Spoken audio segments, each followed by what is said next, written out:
What you want? What you want? What you want? Alright, I'm not gonna give you none.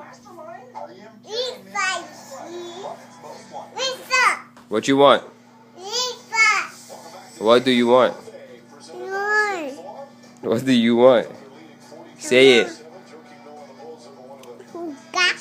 That's what you want? You want some hookah? That's what you want? Show everybody what's hookah. That's hookah?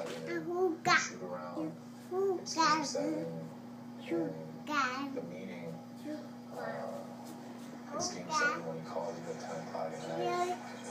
It's always game 7 for him. So that's just who he is. You know, he's just very passionate about the game.